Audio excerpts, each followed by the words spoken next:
Assalamualaikum warahmatullahi wabarakatuh.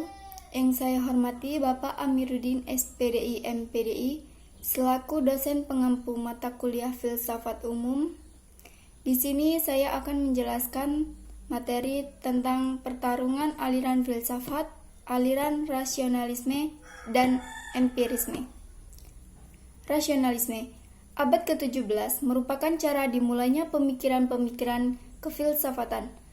Usaha manusia untuk memberi kemandirian kepada akal, sebagaimana yang telah dirintis oleh para pemikir Renaissance, terus berlanjut hingga abad ke-17.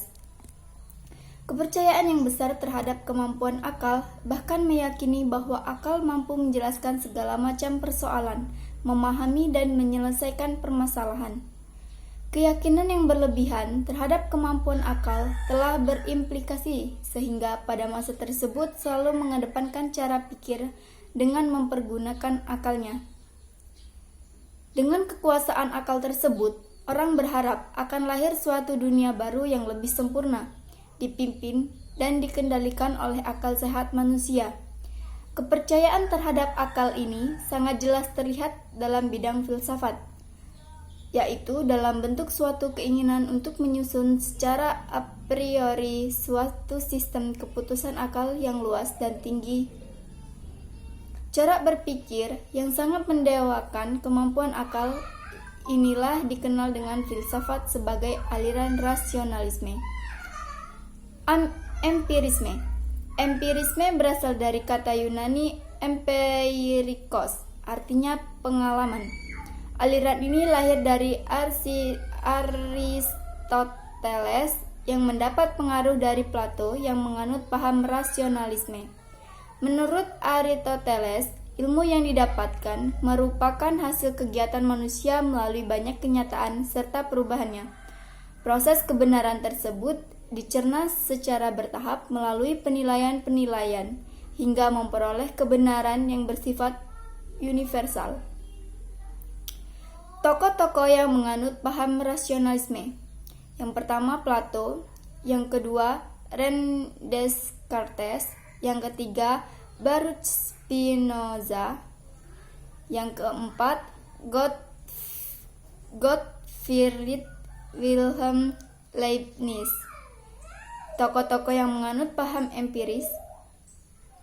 Tokoh-tokoh yang menganut paham empirisme yaitu yang pertama Aristoteles, yang kedua Francisco Bacon, yang ketiga Thomas Hobbes, yang keempat John Locke,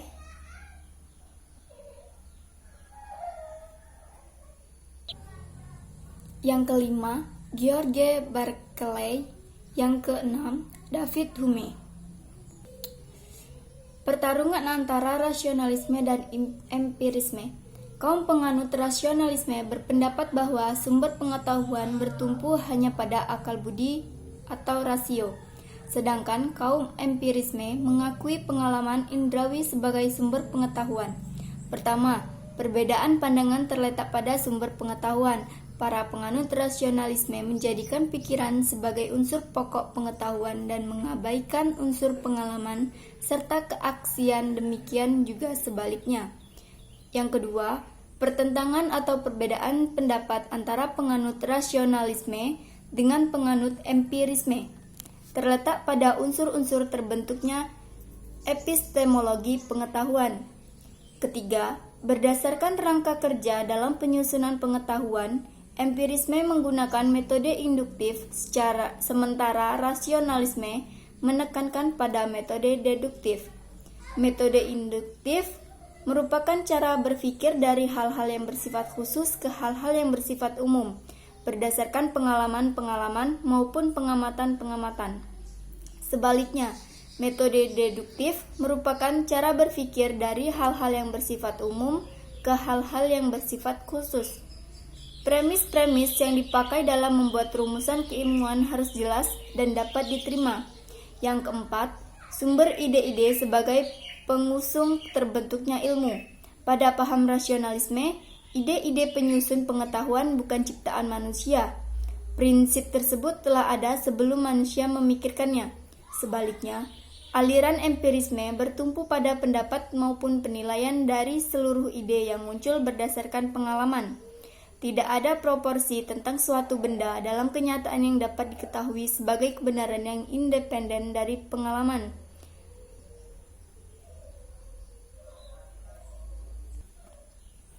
Pada dasarnya, kedua aliran baik rasionalisme maupun empirisme memiliki titik temu dan cara pandang terhadap teori ilmu yang dihasilkan.